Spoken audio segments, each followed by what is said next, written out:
ایک مرتبہ کا ذکر۔ ایک مرتبہ کا ذکر ہے کہ ایک گنہگار شخص ایک جنگل سے گزر رہا تھا۔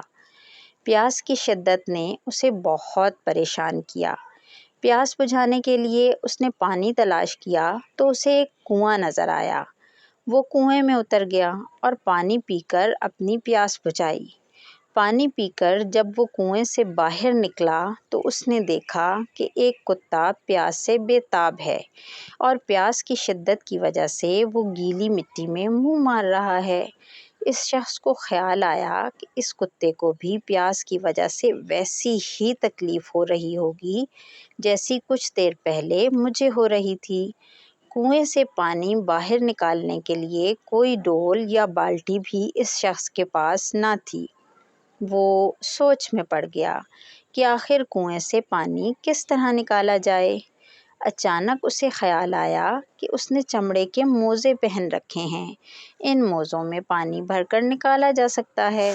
وہ اپنے ہاتھ میں موزہ لے کر کنویں میں اتر گیا۔ موزے کو پانی سے بھر کر اس نے اسے منہ سے پکڑا اور دونوں ہاتھوں کی مدد سے اوپر چڑھنے لگا۔ اگر وہ موزے کو ہاتھ سے پکڑتا تو اوپر نہیں چڑھ سکتا تھا، لیکن ایک پیاسے کتے کی پیاس بجھانے کے لیے اس نے پاؤں میں گھسنے والے موزے کو اپنے منہ سے پکڑ لیا۔ وہ منہ جس سے آدمی کھانا کھاتا ہے، پیارے پیارے بول بولتا ہے۔ باہر نکل کر اس نے پیاسے کتے کو پانی پلایا۔ الرحمن الرحیم اللہ تعالیٰ کو اس کا کتے پر رحم کرنے کا عمل بہت پسند آیا۔ اللہ تعالیٰ نے اس گنہگار کی اسی نیک عمل کی وجہ سے مغفرت فرما دی۔ یاد رکھنے کی باتیں۔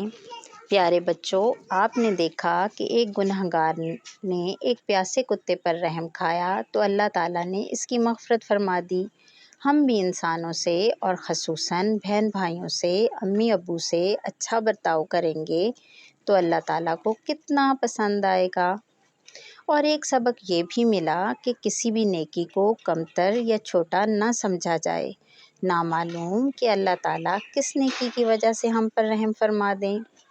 جب ہم اللہ تعالیٰ سے دعا مانگیں تو یا ارحم الراحمین کہہ کر مانگیں کہ کسی کو مصیبت یا پریشانی میں دیکھ کر اس سے کترائیں نہیں، بلکہ یہ سوچیں کہ اگر میں اس کی مدد کروں گا اور مصیبت اور پریشانی میں اس کے کام آؤں گا تو میری مصیبت اور پریشانی میں الرحمن الرحیم اللہ تعالیٰ بھی مجھ پر رحم کریں گے، میری پریشانی کو دور فرما دیں گے۔ اللہ